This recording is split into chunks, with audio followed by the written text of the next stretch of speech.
Hello folks, welcome back to the channel. Before we dive into today's story, I just want to take a quick moment to thank you all for 700 subscribers. It's honestly surreal. I know I've said it before, but the support has been amazing, and I really can't thank you enough. Alright, I won't hold you too long this time. Let's dive into today's story. I didn't expect it to happen. I didn't plan on falling down the rabbit hole that night. I was just a bored college student at home, nursing a bad day and mindlessly browsing Reddit. You know how it is. It wasn't the first time I stumbled across some cryptic link or forum, but this time, something about the post caught my attention. It was a black background with strange white text. Enter if you dare. We know you're curious. No one had commented on it. No one had even liked it. But it seemed inviting. It was almost like it was waiting for me. I clicked without hesitation, driven by the thrill of the unknown. The screen flickered briefly before a login page loaded. There was no username or password field, just a single blinking cursor in a text box that read, "You are about to cross a threshold. Proceed."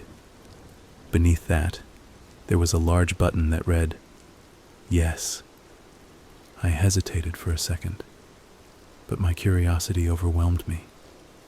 My fingers trembled slightly as I clicked on the button. That was my first mistake. The moment I did, the screen went black. A countdown appeared. 10 minutes. It didn't make sense. Why would there be a countdown for something that should have just been a simple page? As I sat there waiting, I could feel my heartbeat quicken, the tension building. But I didn't want to back out.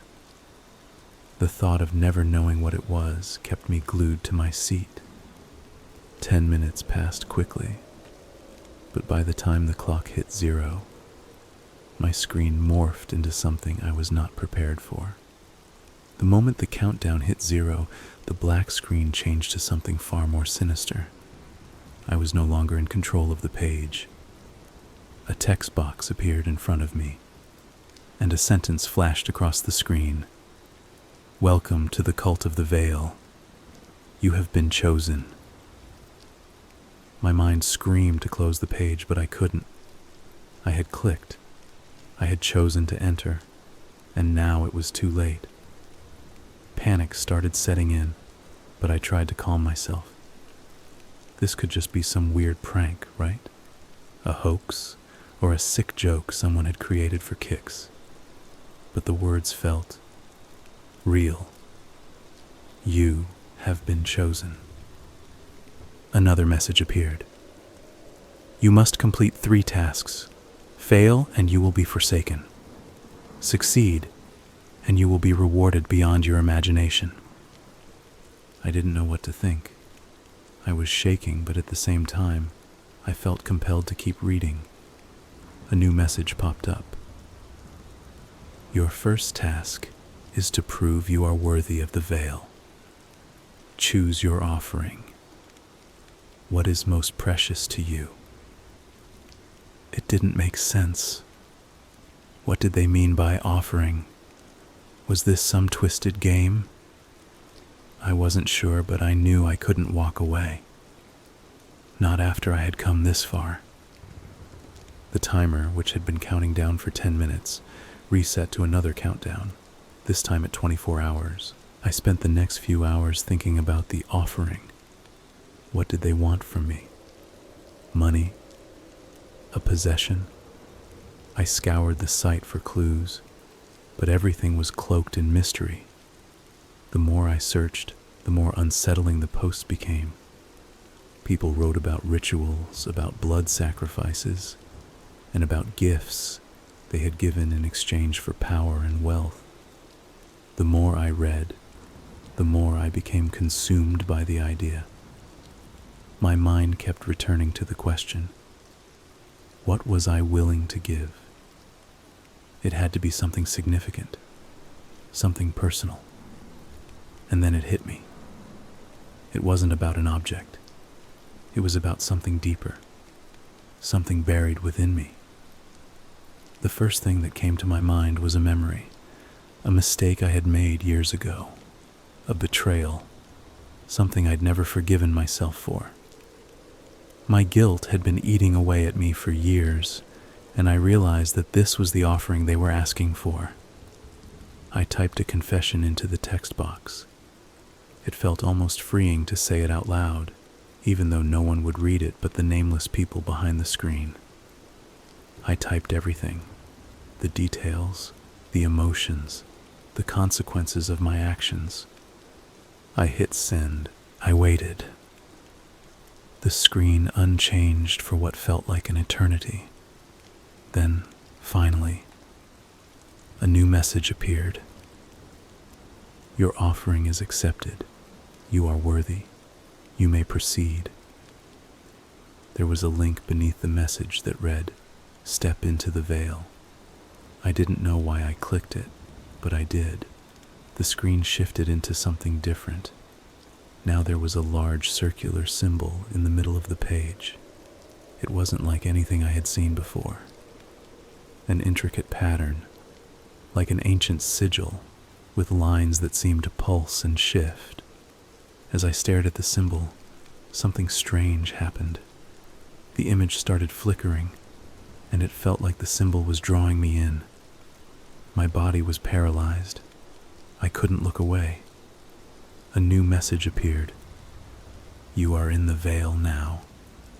Welcome to the family. The trials have begun. My heart raced. What was this? I had to stop, but every part of me kept going, drawn in by the mystery. The next message was chilling. It simply read, "The trials will come soon. We know where you are." I froze. The words echoed in my mind, vibrating against my skull. How could they know where I was? What was going on? It wasn't just some random dark web group. This was something far bigger, something beyond what I had imagined. I looked around the room, expecting to see something, someone, watching me. But there was nothing. The silence was suffocating. The screen flashed again. A new countdown appeared, this one even more ominous. You have 12 hours to prepare. I didn't know what I was preparing for. I wanted to log off, but I couldn't. Every time I tried to close the tab, my computer froze. It wouldn't let me leave. And then, more messages began flooding my inbox, each one more cryptic, more unsettling than the last. Your name is already known to us. There is no escape. You are one of us now. Prepare for the next stage. The next day I woke up with the worst feeling in my gut. Something was wrong. I had no idea what time it was. I didn't even remember falling asleep. My phone buzzed beside me, and I grabbed it quickly. A new notification had come through from an anonymous email address. It contained a single image. It was a picture of me, taken from a window outside my apartment. It was me, sitting in front of my computer. But the photo was taken in the dead of night, from an angle I hadn't seen before. My blood ran cold. The email's subject was even worse. We are always watching. I felt the weight of something watching me constantly. I couldn't shake the feeling. Every knock on my door, every car that slowed outside my apartment, every shadow in the corner of my eye, it all felt like it was connected to them. Later that night, I finally received another message. It read, "It's time for your first trial. Fail, and the consequences will be dire." The message included a link to a live stream. My stomach churned, but my hand shook as I clicked on it.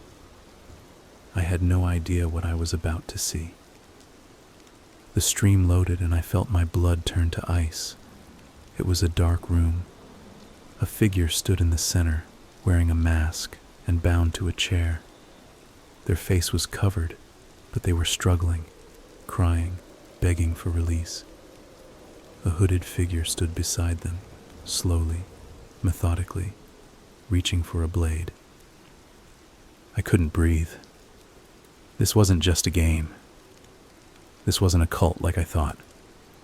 This was something real. They were about to execute someone live. A message appeared in the corner of the screen. You must complete the task to save them. You have 1 hour. I couldn't look away, even though every part of me screamed to stop watching.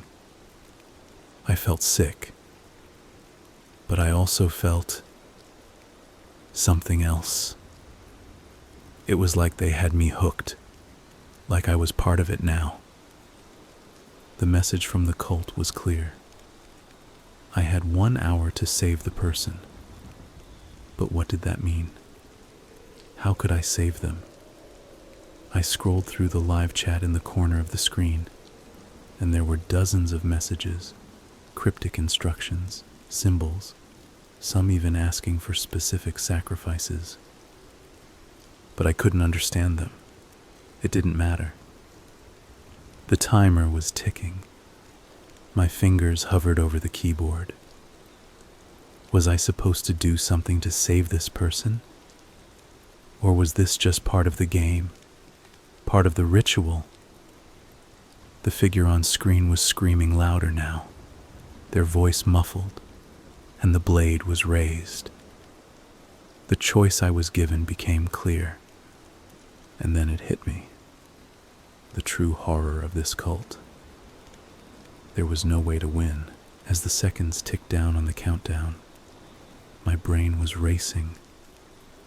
I wasn't sure what I was supposed to do. How could I possibly stop a live execution with no real way to intervene? I was just a person, sitting in front of a computer, trapped in this nightmare of my own making. I glanced at the live chat again. Some of the messages were from other viewers, most of them just watching the stream with eerie calm. But some were offering advice, or at least what seemed to be advice. You must sacrifice something of great value. One person had written, "It's too late for you. There's no turning back." Another comment taunted me. I didn't know who to trust, and I wasn't sure I could follow through with any of it. But the figure on screen was growing more frantic, still struggling against the restraints. The blade was inches away from their neck, and panic set in. I couldn't let this happen, not if I had any chance to stop it. The timer hit 30 minutes. I was frantically typing, trying to find some kind of instruction, when a new message appeared from the cult. If you do not act, the consequence will be yours to bear. The words hit me like a ton of bricks. I had no choice. I wasn't about to let someone die just because I couldn't figure out how to stop it. Desperation surged through me, and I did the only thing I could think of. I clicked the first option I saw. A confirmation popped up. Are you sure you want to offer this sacrifice? I paused. Was I really willing to do this? Was I ready to give up something? Something more than just material possessions? Something vital?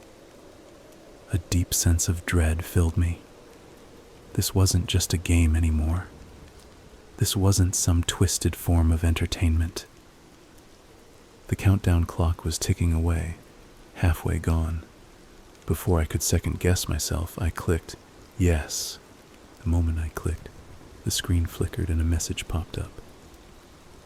Sacrifice accepted. You are bound to the veil. The words stung like ice running through my veins. I didn't know what I had just agreed to. I felt lightheaded, as though something inside me had shifted, something darker. The screen went black for a moment, and then the image of the figure tied to the chair appeared again. Only now, the blade wasn't hovering above them.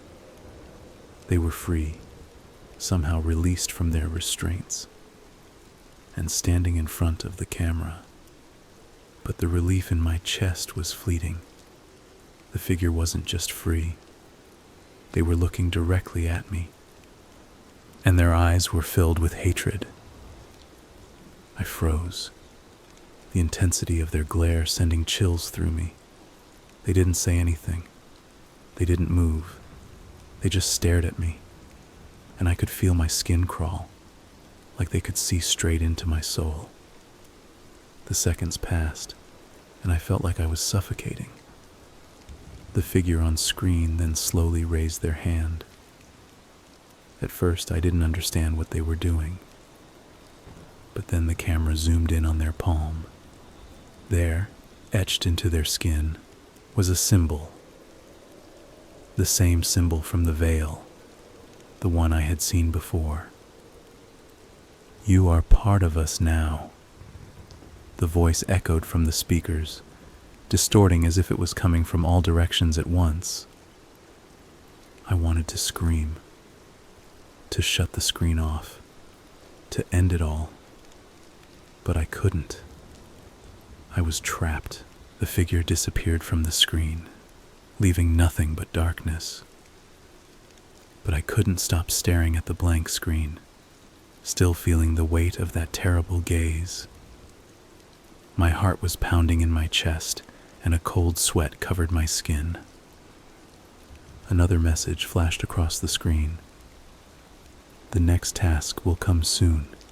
You must prepare." The words made my blood run cold. Prepare for what? I didn't even know what the first task had truly been. Was the sacrifice enough? Was it real? Was it part of some twisted ritual that would never end? I glanced around, expecting to see someone or something watching me. I kept waiting for some sign that it was over, that I could escape. But the next message didn't let me relax. "There are eyes on you. You cannot run." I didn't know how to respond to that. I wanted to tear my hair out. I wanted to throw my laptop across the room and never look back. But something kept me in place. The compulsion, the strange sense that I was tied to them now, that I had no choice but to finish what I had started. Hours passed. The anxiety was unbearable. I couldn't sleep, couldn't eat. I barely left my room. Every noise, every shadow, every passing car outside my window made me feel like they were closing in on me. The cult was watching. They were always watching. Then, in the middle of the night, I received another notification. It was a link, but there was no message attached. Without thinking, I clicked on it. The video that loaded was more intense than the first one. It wasn't a stream this time. It was a recording, a video of a man locked in a cage, blood dripping down his face.